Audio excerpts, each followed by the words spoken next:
Le péché originel, bien entendu, est de nature sexuelle, hein. C'est-à-dire que, avant toute chose, Adam et Ève, comme vous le dit le texte, ils se retrouvèrent nus et ils eurent honte, hein. Bon, alors que quand on vient au monde, on vient nu et franchement, on n'en a pas spécialement honte. Et vous savez, moi j'ai écrit le mensonge universel parce que je suis tombé sur ce texte lors de l'écriture de mes livres, notamment les deux livres d'Enoch, hein, Enoch, Dialogue avec Dieu et les anges, et le livre des secrets d'Enoch. Enoch m'a obligé à faire des recherches extrêmement poussées dans la littérature sumérienne. Je suis passé deux, trois fois sur ce texte, mais enfin, je ne l'avais pas lu, hein. Je ne me suis pas rendu compte. Il a fallu que, en lisant un ouvrage du professeur Kramer, je crois, que je dis, mais c'est quoi cette tablette Enki et Ninursag, où on a une déesse qui donne naissance à partir d'une côte. Hein, c'est quand même pas commun, hein, parce que n'oubliez pas, Dieu prend une côte d'Adam de laquelle il va fabriquer Ève. Hein, on a cette notion, pourquoi une côte, hein, pourquoi pas un doigt, je sais pas, un cheveu, enfin je sais pas, ce serait plus simple. Vous voyez ce que je veux dire, il y a quelque chose qui a jamais collé, tout le monde l'a senti, tout le monde l'a vu. Et en fait, j'ai découvert le texte d'Enki et Ninursag, et je me suis pris mais vraiment une gifle, mais ça m'a littéralement passionné. J'ai passé un an vraiment à parcourir toute la littérature sumérienne disponible, et c'est là où j'ai eu l'idée effectivement d'écrire le mensonge universel, parce que je me suis rendu compte qu'en fait le texte de la Genèse, tel qu'on l'a aujourd'hui dans la Bible, est un texte totalement bidouillé, maquillé. C'est un mauvais texte et surtout c'est une mauvaise traduction d'un texte sumérien qui raconte en fait la vie de Enki et de Ninursag, donc déesse sumérienne, l'équivalent de la Vierge, hein, de la Vierge Marie pour les catholiques. Là on est en 2900 avant Jésus-Christ quand même, hein. N'oubliez pas, le texte sumérien est écrit 2900 avant Jésus-Christ. Et l'écriture de la Genèse, de ce que les spécialistes appellent le rédacteur, le scribe J, hein, eh bien en fait, on a la preuve, grâce à ces textes, grâce à toutes les traductions, que justement, c'est une mauvaise traduction du texte sumérien, dans lequel vous avez une déesse qui naît à partir d'une côte. Vous pouvez prendre tous les livres de toutes les bibliothèques, de toutes les histoires de la Genèse, de la création du monde. Il n'y a que deux textes très précis où Dieu prend une côte, hein, pour faire naître un autre être humain. Dans le livre, vous avez en page 17, vous avez un tableau comparatif. À gauche, on a les textes sumériens. Et à droite, vous avez donc la même chose, mais c'est le rédacteur hébreu, c'est-à-dire à gauche c'est 2500 avant Jésus-Christ, et l'autre c'est 900 avant Jésus-Christ. Alors d'abord, au début, c'est ça qui est intéressant, écoutez bien, Dieu est féminin, d'accord? Chez les Juifs, il devient masculin. Ensuite, pour les Sumériens, Dieu a formé les hommes et les femmes avec de l'argile. Pour le scribe hébreu, il a formé Adam avec de l'argile, ok? Il a séparé les cieux. Donc là, vous avez aussi bien sumériens que juifs, Dieu a séparé les cieux. Alors là, ça devient intéressant, c'est que Dieu, chez les Sumériens, vivait en couple, alors que chez les juifs, il est célibataire. Chez les Sumériens, Dieu a une activité sexuelle, mais dans le sens noble, hein, c'est-à-dire de reproduction, c'est-à-dire de création. Hein, alors que chez les juifs, bien entendu, dans le texte hébreu, il est célibataire. Il est visible des êtres humains chez les Sumériens, alors que chez les juifs, il est invisible. Chez les Sumériens, à nouveau, il vit dans le jardin de Dilmun. Attention, on trouve déjà le jardin. Hein, il vit dans le jardin de Dilmun, et chez les Juifs, il plane au-dessus du jardin d'Éden. Vous avez une omniprésence des fleuves des deux côtés, hein, ça vous reprenez le texte de la Genèse, hein, il cite même les noms, etc. Vous avez des présences de pierres précieuses, c'est très important. Vous avez des pierres, des pierres précieuses dans tous les sens, hein, c'est très narratif, vous l'avez dans le début du texte de la Genèse. Et alors attention, là on vient au cœur du sujet, si j'ose dire. Vous avez la petite déesse, Utu, qui est séduite par des fruits. Elle est séduite par des pommes, d'accord? Et en parallèle, donc, 900 ans avant Jésus-Christ, le rédacteur hébreu, donc, qui a mal traduit, enfin on ne sait pas trop ce qui s'est passé, lui il écrit que Ève est séduite par des pommes. Donc vous voyez la similarité. Alors là ça devient très intéressant.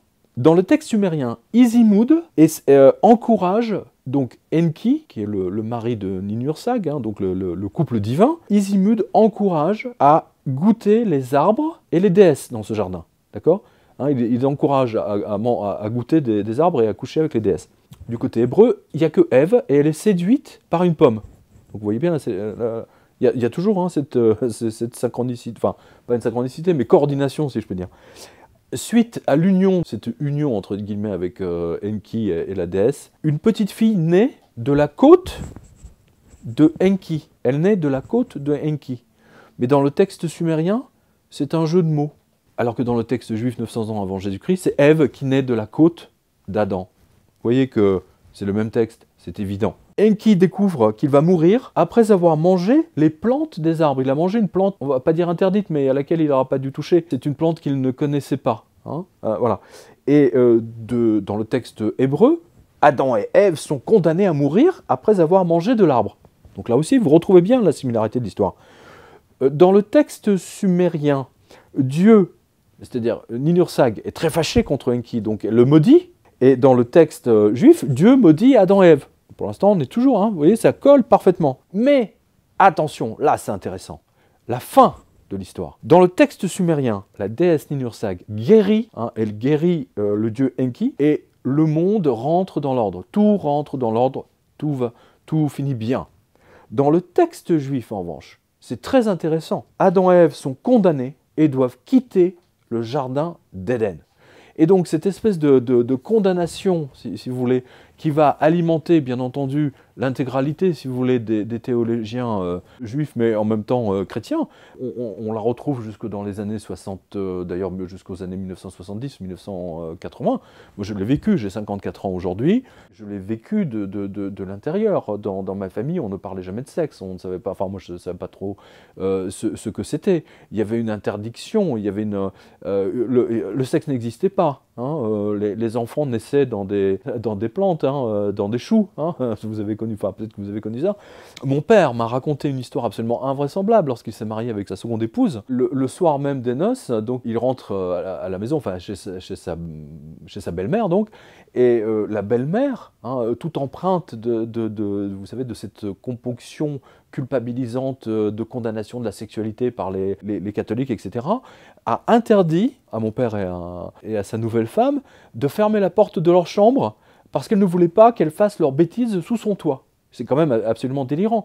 Pendant très longtemps, il y a de très très bons films, notamment je pense, c'est un film qui se passe au Nouveau-Mexique, dans le 19e siècle, et on voit que les femmes étaient obligées de mettre une sorte de... pour dormir, hein, avec leur mari, elles étaient obligées de mettre une robe avec juste une ouverture au niveau du sexe, hein, pour que l'homme ne voit jamais sa femme nue. Hein, parce que la Bible l'interdit. Et je montre dans ce livre, et là j'encourage, mais vraiment, lisez-le, parce que là c'est une libération, pour moi c'est une libération l'écriture de ce livre. Parce qu'on vous a toujours dit que si vous avez une activité sexuelle, vous n'êtes pas digne de vous approcher de Dieu, vous n'êtes pas digne de prier, et tutti quanti. La femme était condamnée, la sexualité de la femme... Quand on a inventé l'accouchement sans douleur, vous avez tout un tas de gynécologues français, qui sont même à l'Assemblée nationale, qui ont voulu faire voter des textes de loi pour que les femmes accouchent dans la douleur, parce que c'est marqué dans la Bible. Hein, en fait, c'est un texte mal traduit, c'est un texte qui a été réécrit par un scribe hébreu, qui manifestement avait un sérieux problème avec les femmes, qui devait même sans doute être impuissant, à mon humble avis, comme je le montre d'ailleurs hein, dans le livre, parce qu'on peut le voir à l'analyse des textes que le rédacteur fait passer des idées quand même extrêmement malsaines. Et justement, il y en a un qui va populariser ça, c'est Paul, hein, Saint Paul, qui va donner toute cette église misogyne, qui déteste les femmes. Je pense notamment, Saint Augustin nous a fait tout un truc, je ne me souviens même plus si c'était émasculé, simplement pour être encore plus proche de Dieu. J'ai mis en exergue quelque chose d'assez intéressant, c'est une citation de Saint Augustin. « Je veux me remettre en mémoire les souillures de mon passé et les infections charnelles de mon âme, non pas que je les aime, mais pour t'aimer, mon Dieu. La vérité me l'avait fait entendre de ta bouche. Des eunuques amputés par un acte personnel à cause du royaume des cieux. » La sexualité de la femme a toujours été condamnée à cause de ce texte-là. Hein, que ce soit chez les juifs ou chez les... je me souviens, j'avais rencontré un médecin juif qui était très drôle et qui disait « Mais vous catholiques, vous vivez de la culpabilité permanente, mais nous, chez nous, c'est encore pire. »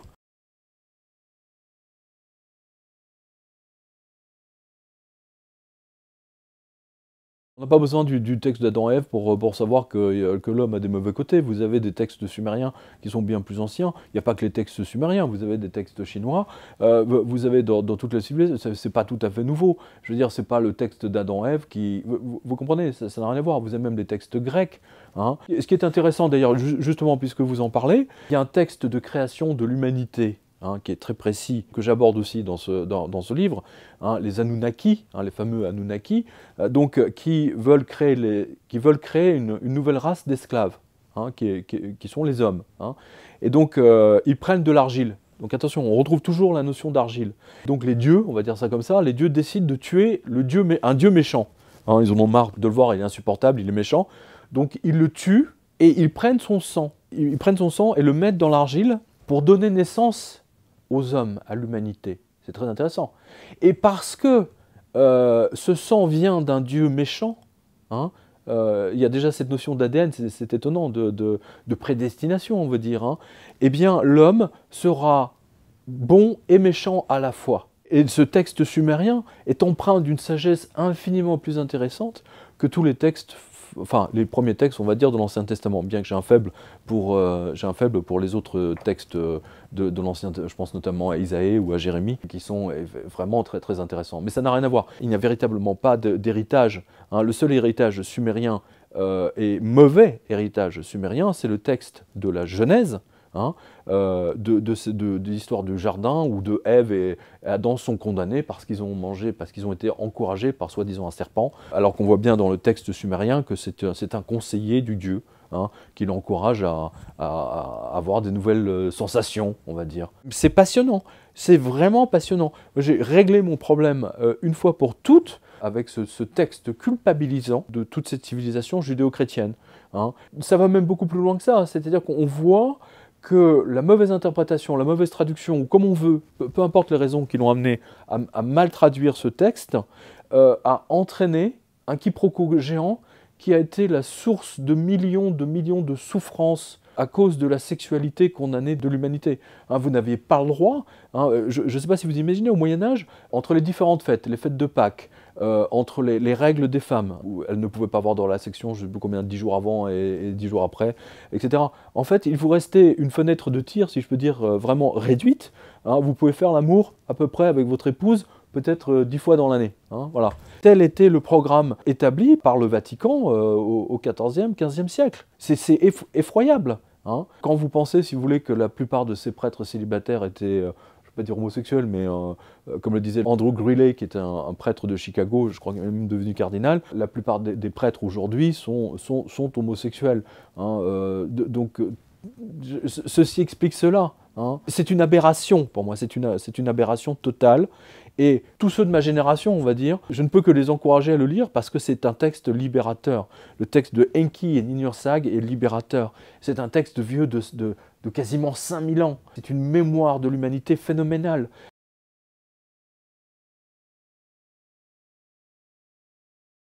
Entre Méditerranée et Golfe Persique, cette région que l'historien Polybe nommait Mésopotamie, ou terre entre deux fleuves, irriguée par l'Euphrate et le Tigre, couvrait le territoire de l'Irak actuel.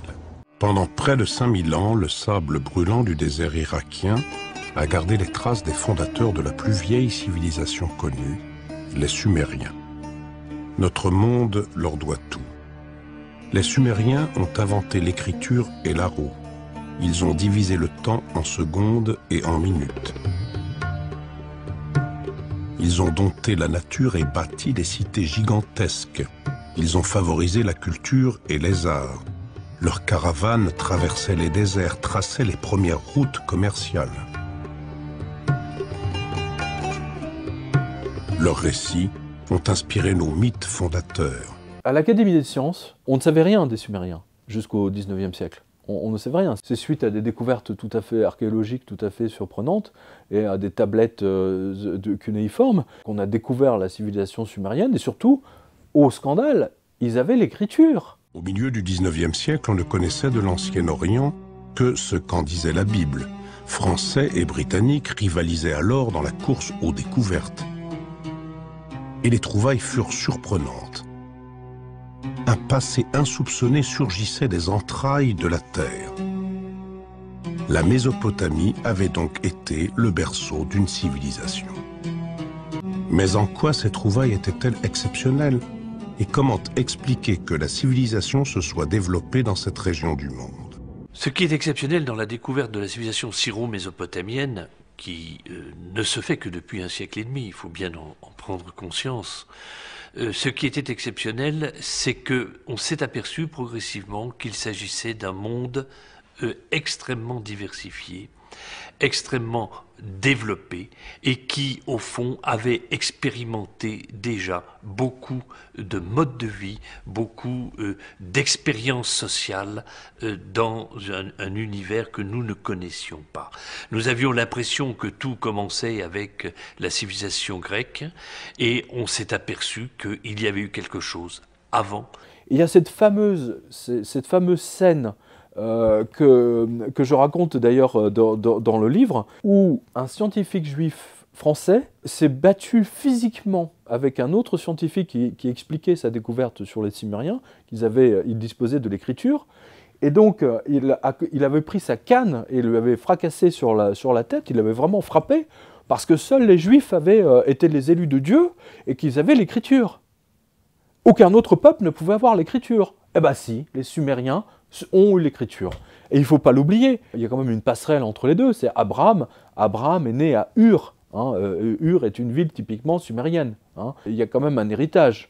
Donc à la base, il y a quelque chose de très très puissant derrière. C'est pour ça que quand je vois les Juifs qui se considèrent comme le peuple soi-disant élu, mais ce n'est pas eux qui sont le peuple élu, ce sont les Sumériens qui sont le peuple élu, puisqu'ils ont vraiment eu l'écriture.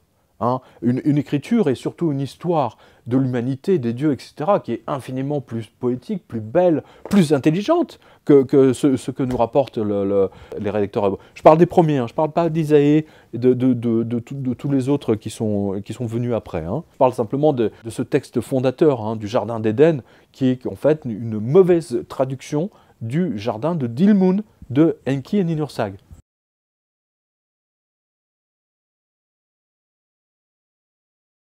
Il y a un tabou parce que, c'est ce que j'explique dans le livre, quand on a découvert Sumer, c'est-à-dire fin 19e, début, d'un seul coup, si vous voulez, on a découvert qu'il y avait tout un savoir de disponible et que là, on touche à des sujets extrêmement sensibles. Or, les grandes universités américaines, anglaises, etc., leur vie dépend des dons financiers de gens très riches, etc. Et s'ils allaient amener un texte destructeur de la Bible, du livre de la Genèse, vous imaginez le scandale. Personne, aucun sumérologue n'a osé monter au créneau publiquement pour dire « voilà le vrai texte du livre de la Genèse », parce qu'ils allaient se faire démolir après, et puis ils allaient se faire retirer leur budget, qui finançait leur recherche sur le terrain, et surtout pour le déchiffrer, parce que déchiffrer un texte, vous avez vu la complexité absolument invraisemblable, surtout tenant compte du fait, si vous voulez, que le texte a évolué. L'écriture cunéiforme a évolué sur quasiment 3000 ans. C'est plus du tout la même au début qu'à la fin. Et c'est pour ça que quand je vois des soi-disant spécialistes qui lisent le sumérien, il faudrait qu'ils m'expliquent de quelle époque ils parlent. Parce que c'est pas tout à fait la même chose. À la limite, c'est carrément des écritures ou des langues différentes.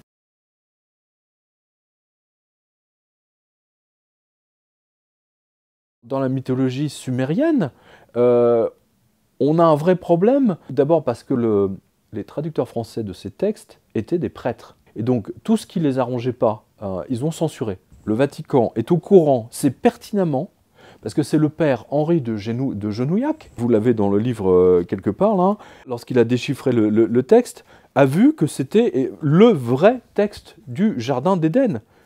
Pensez-vous que le Vatican ait fait une communication en 1913 en disant « Attention, nous avons retrouvé le vrai texte du Jardin d'Éden. Voici la vraie signification, voici la véritable histoire. » Le texte de la Bible, de l'Ancien Testament, le livre de la Genèse, n'est qu'une mauvaise traduction. Pas du tout, ils se sont bien gardés, surtout pas. Il a travaillé, donc il a déchiffré la tablette d'Enki et Ninursag, qui est au Louvre, et il a publié la première traduction française en 1930, dans une revue très très spécialisé, réservé uniquement aux sumérologues ou assyrologues. Texte cunéiforme du Louvre numéro 62. Hein, donc d'ailleurs, au passage, je remercie le professeur Durand et son assistant pour m'avoir ouvert les portes du département d'assyrologie de la Sorbonne. Parce que j'ai passé beaucoup de temps là-bas pour justement pouvoir donner le texte de Enki et Ninursag.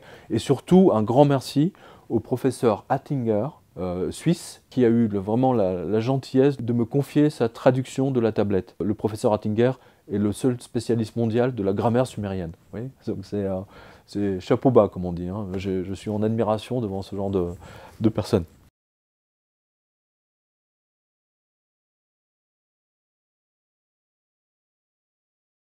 Le fait de donner le vrai texte du Jardin d'Éden, vous leur apportez un savoir, et vous les empêchez de se faire manipuler par la culpabilité, notamment sexuelle. D'accord ? Donc regardez bien l'histoire de l'Église. Au 15e, 16e siècle, il était hors de question que le peuple puisse, pendant la messe, qu'on puisse leur expliquer véritablement ce que disent les évangiles. Ils lisaient les textes en latin.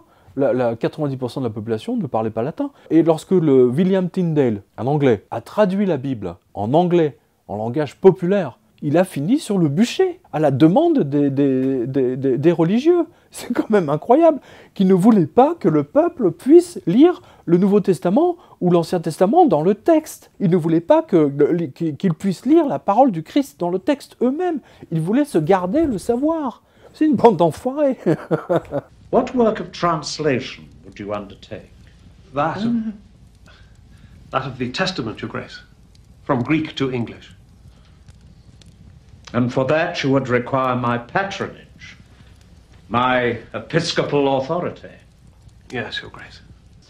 I would wish that the Testament be read by everyone, and not by the clergy only. In time, perhaps. Vous avez un grand linguiste français, Sylvestre de Sacy, qui a d'ailleurs fait une très très belle traduction de la Bible, qui a failli se retrouver en prison. D'ailleurs, je me souviens, il me semble d'ailleurs qu'il a été jeté quelques jours en prison, simplement parce qu'il avait traduit la Bible en français. Est-ce que vous vous rendez compte? Alors ne soyez pas étonnés que le Vatican se garde ça sous le coude, et que surtout Oxford et tous les grands spécialistes se gardent bien de monter au créneau. Regardez, vous avez les 4 grands. Vous avez Stephen Langdon, le mec, un génie. Il a été le premier à traduire Enki et Ninursag. Hein. Il est docteur en assyrologie à Columbia en 1904. Et 3 ans d'études avec le père Schell, qui est un prêtre français, et le professeur Thureau d'Angin. Vous avez ensuite le père dominicain.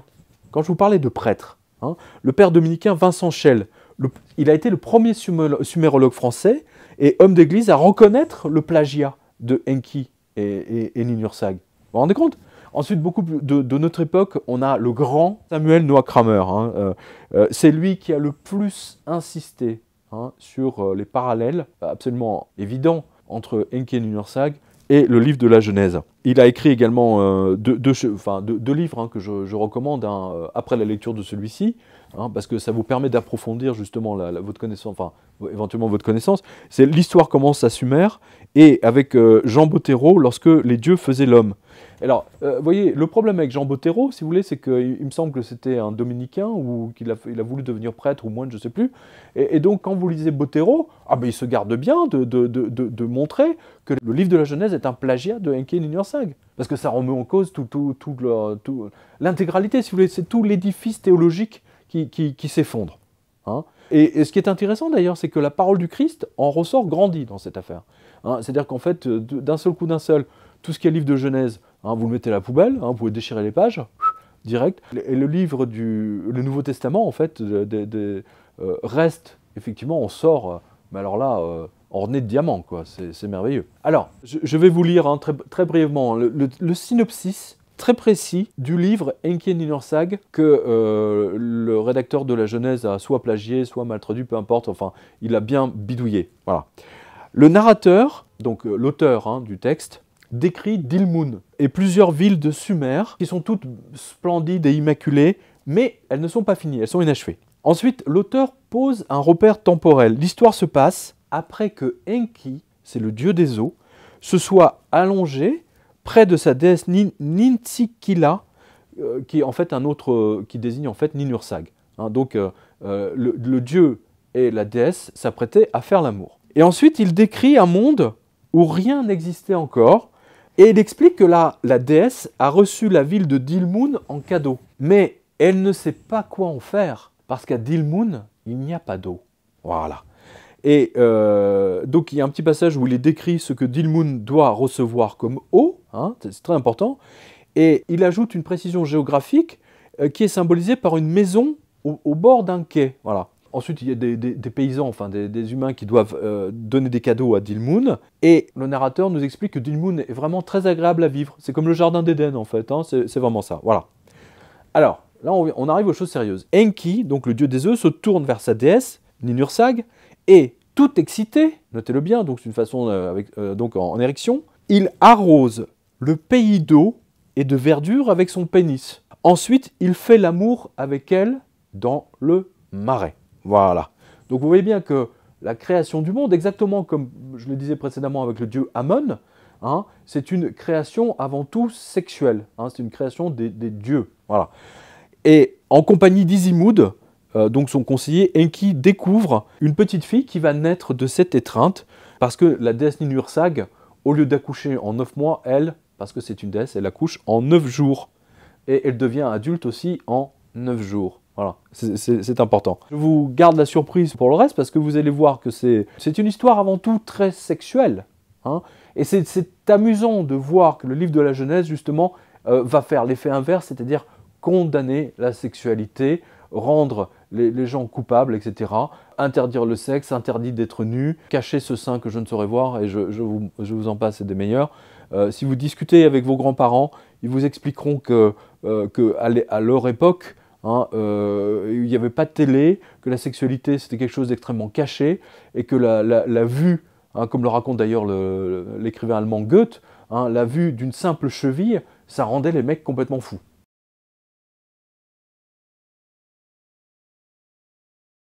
Pour vous expliquer comment j'ai construit ce livre, c'est important. Alors, le chapitre 1, c'est vraiment le secret bien gardé. Hein. C'est vraiment le secret que sumérologues, grands spécialistes, etc. discutent. Vraiment, ils abordent ça entre eux. Alors, en page, donc le chapitre 2, c'est une tablette qui excite les exégètes, mais dont il ne faut surtout pas parler. Hein. Donc, c'est la tablette secrète, hein, à nouveau. En page 37, donc, vous avez le texte d'Enki et Ninursag, donc le véritable texte. Ensuite, en page 55, vous avez la traduction, la traduction donc universitaire, hein, très précise, du professeur Pascal Attinger. Ensuite, il y a un chapitre qui est consacré au vrai jardin d'Éden, qui était à Dilmun. Hein. Et donc là, je pose en fait tout ce qu'on sait aujourd'hui sur cet endroit du monde, qui effectivement était un jardin absolument merveilleux. Hein, et qui aujourd'hui, suite à l'évolution du climat, etc., est devenu plutôt une zone aride.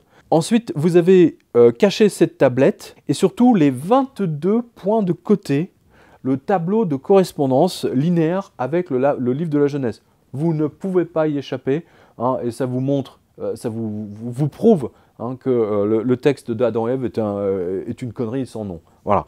En page 127, vous avez donc comment les penseurs chrétiens se sont servis du serpent pour culpabiliser le monde entier. Hein, c'est très intéressant. Ensuite, vous avez le texte sumérien en version originale. D'ailleurs, je vais vous lire tout à l'heure la version originale en sumérien.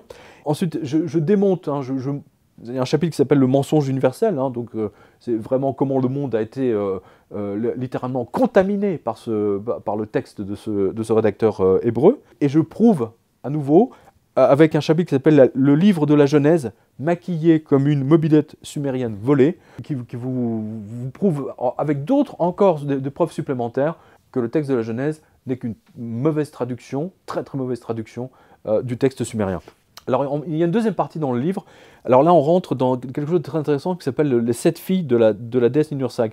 Hein, vous avez entendu parler des recherches sur l'ADN du professeur Sick, hein, donc qui a fait des prélèvements ADN dans le monde entier et qui, en faisant des recherches, des recoupements, etc., est arrivé qu'en fait l'humanité a été créée juste par 7 femmes. Hein, voilà. Et donc, il se trouve que les textes sumériens vous disent exactement la même chose. Hein, il y a 5000 ans, les Sumériens expliquaient que tout ça a été créé par 7 dieux. Hein, voilà, c'est intéressant. Et ensuite, vous avez un chapitre notamment sur le livre de la Genèse tel qu'il aurait dû vraiment dû être traduit dans la Bible. Voilà, et bien entendu, un historique des tablettes et chronologie biblique. Alors ça, c'est vraiment très intéressant.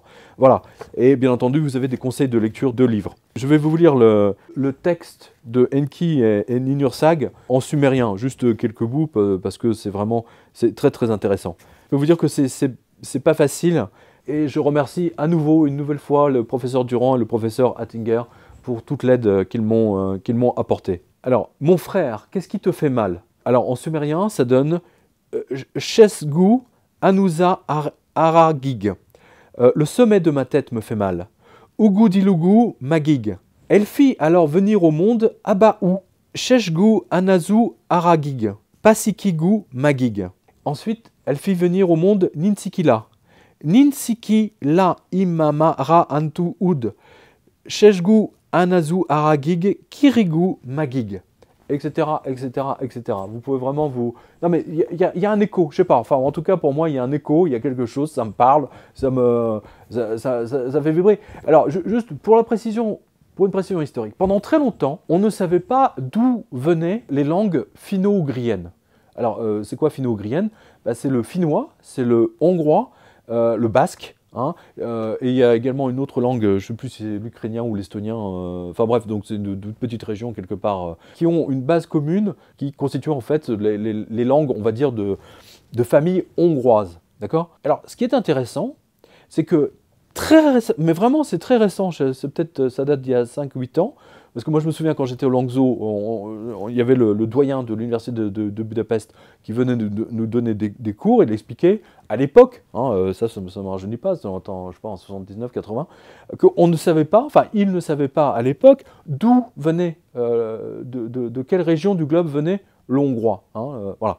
Eh bien figurez-vous que c'est une découverte qui a été faite il n'y a pas très très longtemps, 7 ou 8 ans, eh bien figurez-vous que le sumérien d'il y a 5000 ans, eh bien figurez-vous que c'est le hongrois actuel. Incroyable. Et d'ailleurs, pour vous donner une idée, par exemple, Magyar Ország. Ország, c'est la plaine. Hein, Ország, c'est la plaine. Magyar, c'est les Hongrois, les Magyars. Donc Magyar Ország, c'est la plaine des Hongrois. Et si vous regardez bien, donc en sumérien, Ninursag, c'est la plaine aussi. Hein, c'est la plaine de Nin, de la déesse Nin. Et vous avez, enfin dans le livre, je vous donne tout un tas d'autres démonstrations qu'effectivement, le hongrois est un héritage très lointain de nos ancêtres, du berceau de l'humanité, de ces Sumériens absolument géniaux, qui nous ont légué une écriture incroyable, de beauté et d'une poésie, et surtout, ils étaient, eux n'avaient pas de culpabilité à propos du sexe. D'ailleurs, j'ai lu un livre très intéressant sur les chansons populaires sumériennes qui a été fait par le professeur Kramer et qui sont que des chansons à caractère sexuel. Hein. C'est justement des chants, si vous voulez, pour se reproduire, pour faire des enfants et pour que la vie continue et pour être heureux en famille. Hein. Voilà, grosso modo, en résumé, la philosophie du sumérien moyen, hein, pas du français moyen, mais du sumérien moyen. Voilà, je vous remercie hein, pour cette interview, et je vous encourage vraiment à lire le Mensonge universel, parce que c'est formidable, parce que le texte est libérateur, il se passe quelque chose, il y a une ouverture qui se fait. Voilà, merci à vous, et rendez-vous sur le site du Jardin des Livres.